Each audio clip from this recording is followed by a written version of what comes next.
When did you first miss the car? Approximately 1:30 this afternoon. What did you do then? I notified our sales manager, and he had, prior to this, been notified by the Dallas Police Department that such a car was involved in a robbery. And we contacted the Dallas Police, and they came out and investigated. Where was the car found? The car was found, I believe, in the Lochwood area. Were the keys left in the car? I believe so, yes, ma'am. It was on our parking lot here in between work jobs.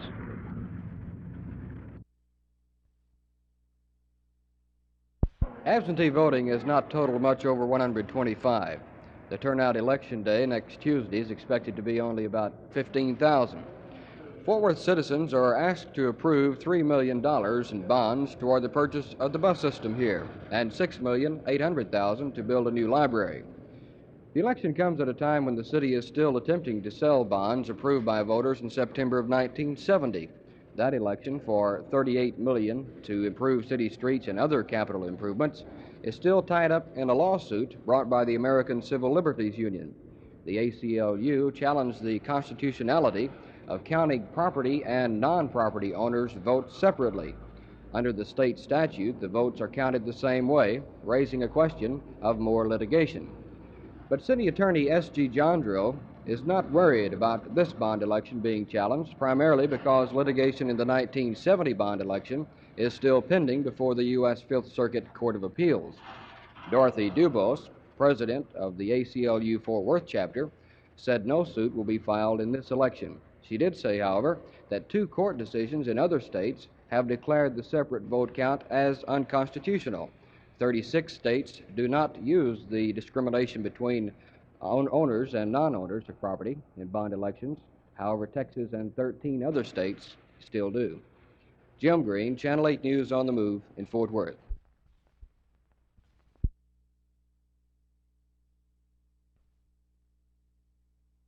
And I just drove from Florida, and all I could keep thinking was, the heck with all the problems. They still want to negotiate. And all I can keep thinking is the paramount thing that has to be done is that let's start playing ball. I don't know how it's going to be done, but I'm certainly hoping that this happens pretty soon. We had to leave Florida before the exhibition season was over, but from everybody who was down there, it appears that the club had peaked just about where you wanted it to. Well, I think that's right. I think that we were getting things really organized to a point where I think we knew what our best lineup was, and we were playing it. And the first time in about 10 days, we hadn't missed any signs, and we were hustling, and everybody was in pretty good shape. And it's just a shame that we had to stop it all at that time. But I don't think it's going to take too much longer to, number one, get the strike settled, number two, to get them in the swing of things again.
Well, Jerry, as I said before, we've had a little letdown. As you know, we won first place, and we've been floating for the past month. And I knew when the chips were down and the fellas smelt the money that they'd bounce back and play to their capabilities, as they showed the other night here. I thought they played a near flawless game. How do you feel about Maloney? Was his performance one of his best of the year? Well, I'd have to say that was Dan Maloney's finest game of the year. His attitude is great. Was great. His skating was exceptional. Not the fact that he scored 2 goals, but he was moving all night and he was hitting people. And this is his game, and he played a very fine game. And are you satisfied with your goaltending? Well, I really can't say right now, Jerry. He wasn't tested the other night, so they've been not sharp of late, and Ken Brown was not tested, as I said, the other night, and it's a matter of when they get tested. I hope that they're going to rise to the occasion as the other players on the team did.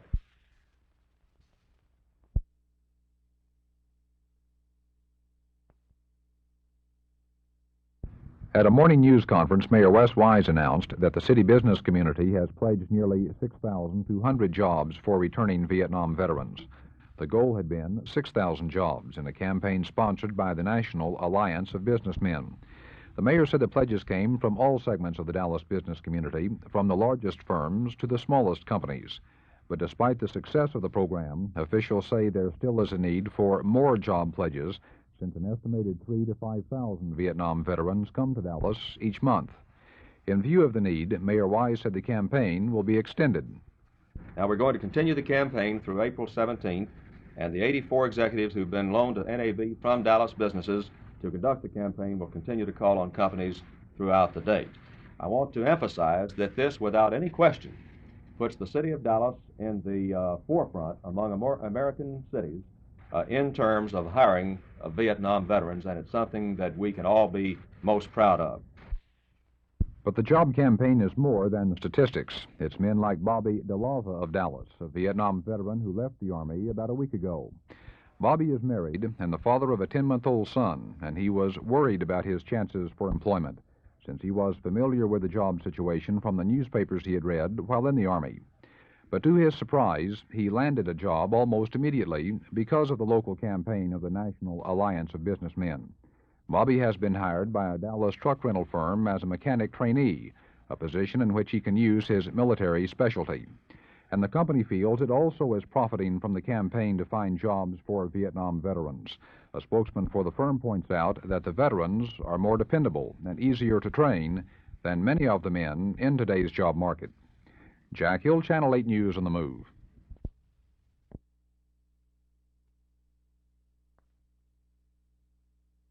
Let's say, just for the sake of discussion, that you own this house. I think you'd probably agree that by just about any measure it is substandard. Now let's say, further, for the sake of discussion, that you've received a ticket for this substandard house for violation of the Minimum Housing Standards Regulation. Such a ticket is about the same as a parking violation citation. The fine probably won't be over $20. The issue is not to punish you by making you pay a lot of money. The ticket is more like a reminder that there are laws which society expects its members to obey. In the first 2 weeks of 1972, a total of 45 tickets were issued. Only 3 of them were paid. I dismissed 10 of them from my consideration for various reasons, such as court dismissals, violations which really involved cluttered yards instead of actually substandard housing. So that left 32 tickets to be dealt with actually in the courts. Of those 32, 8 have now been set for trial, 19 warrants for arrest have been issued, and the others are still up in limbo. Judge Joe Drago of the Municipal Court in Fort Worth, the court who handles most of these tickets, considers himself very fair. He says, I am more than lenient in matters like this. I give people extra time to pay tickets, extra time to get their houses fixed up. Furthermore, the next step in the process, the appeals courts have adopted something of a laissez-faire attitude themselves. Tickets have been known to be a long time coming up in the appeals court. In the meantime, as I have reported to you in the past, there are examples of all kinds of violations, including one I showed you, where a house was written a ticket in 1962. That ticket has not been paid to this day, and nothing substantial has been done to improve the livability of the house. Jerry Taft, Channel 8 News on the Move, Fort Worth.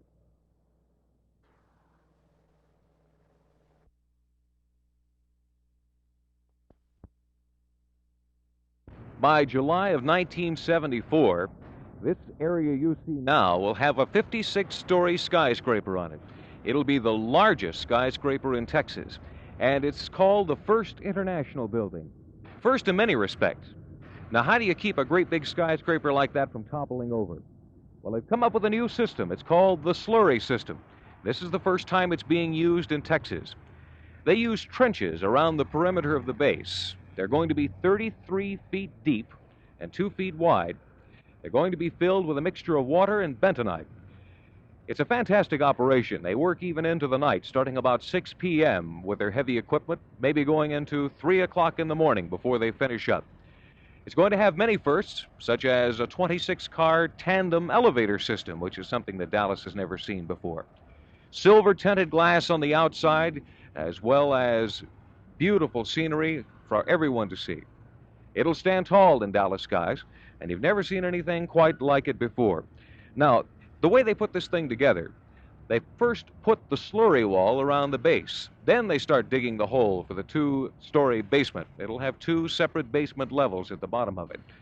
It's going to house all kinds of fantastic businesses that'll be brought to Dallas to be a part of this first. Now, are we going to have another Elm Street cave-in? Well, the engineers from the Henry C. Beck Company say, don't you believe it. It's going to be a first, and it'll be beautiful.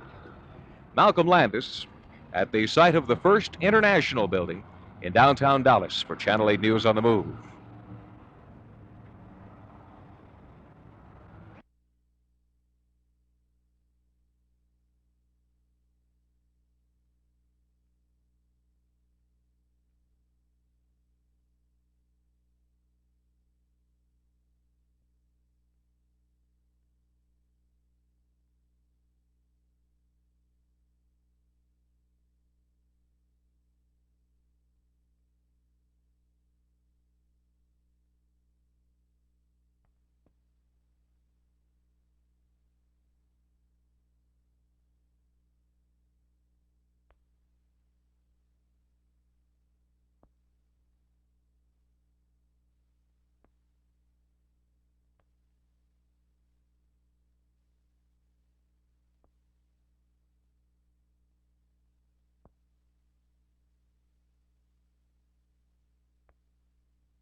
from a planning point of view and from an organization of a schedule for development, it's an outstanding success. Obviously, the real test of success of any new community will be long in determining, because you have to wait and get the housing and the infrastructure in your streets and sewer lines and your industrial plants and your commercial end. And the real success of Flower Mound then will not be demonstrated until over the next 3, 5 to 10 years. It's a pollution of sorts. They've already had problems out there with the noise factor. What can we do about that? Well, there will be no noise factor where the residences are located. The planning specifically provides, and this is what's so unique about it, that it protects that part of the land that is closest to the airport from any use that's incompatible with its proximity to the airport. Indeed, I would say that the planning for noise abatement around Flower Mound will be a model for the nation and the world.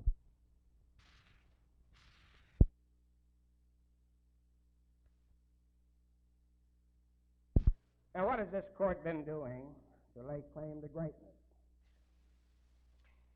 It has been meeting its obligations and discharging its duties quietly and without fanfare. It has been solving the problems of ordinary citizens.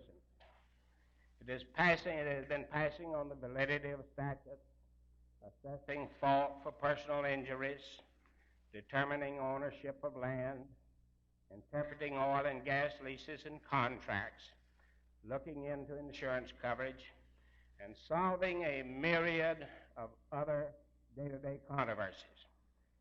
And in the doing of these things, it has been acting with industry, independence, and integrity.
Well, I got to respect the Oklahoma City Blazers. They got in the playoffs.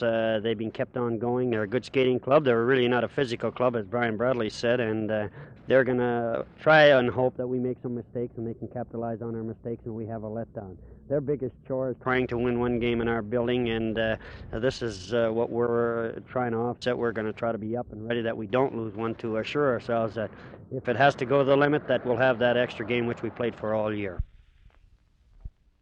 All of the conditioning of spring training began to deteriorate. Well, I'd have to say somewhere in a week to 10 days from now, which means that they will have been out about 10 or 15 days. And I think from then on, you can figure that that their peak is definitely over, and that you're going to have to start doing things fundamentally again, like making sure they don't throw too many pitches to pitchers, and hoping the hitters can get their timing back as far as hitting is concerned. I think if it went another week, it'd start to tell its effect. Under the terms of the walkout, can you hold any kind of supervised workout at all? No, I think that was pretty plainly said by our representative, that Don Mincher, our player representative, that when he came back from the meetings, he stated that pretty emphatically that under no conditions were they to be working out under the auspices of the manager, the coaches, or anything like that, not even on the field.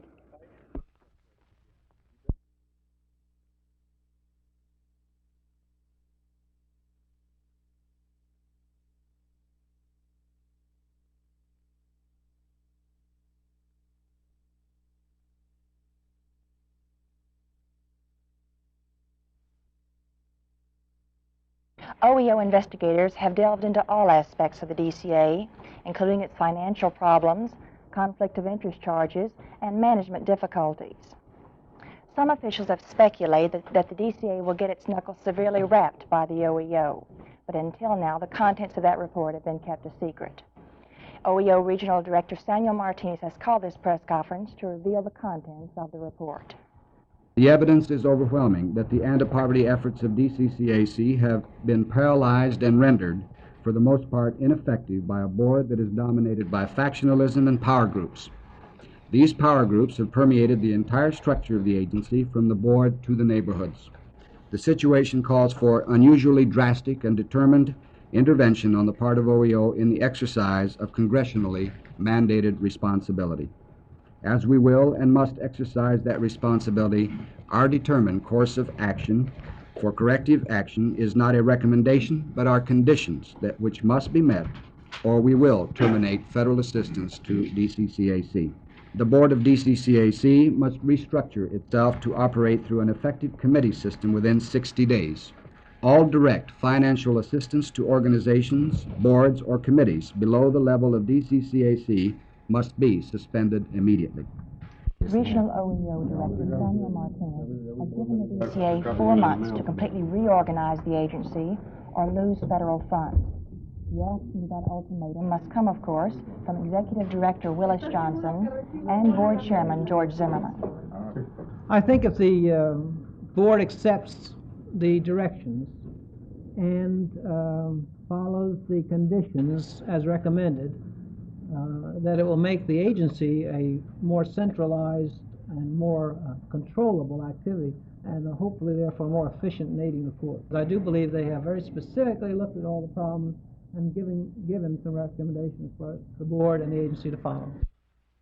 Oh, I think that the report was a comprehensive report, and it does give the administration of the agency the clout to set forth a platform in which the agency can move forward. Do you think you can do it? Oh, definitely.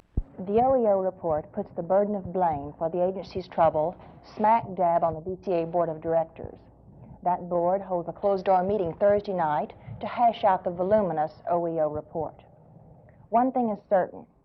Either the DCA shapes up to OEO guidelines or the OEO terminates the DCA.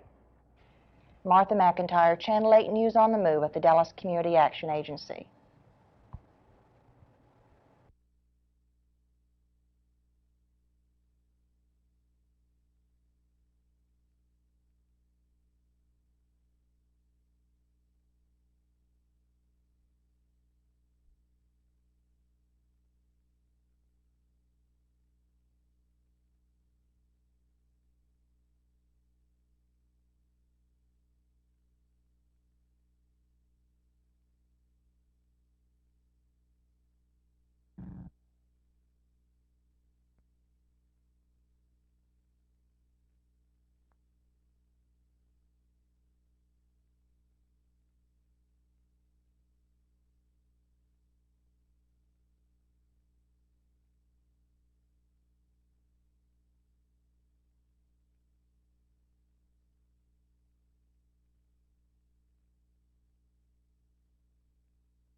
Have permeated the entire structure of the agency from the board to the neighborhoods.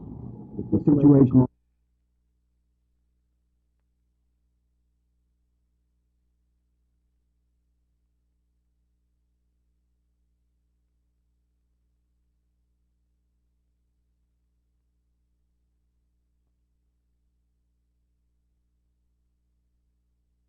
or we will terminate federal assistance to DCCAC. The board of DCCAC must restructure itself to operate through an effective committee system within 60 days. All direct financial assistance to organizations, boards, or committees below the level of DCCAC must be suspended immediately.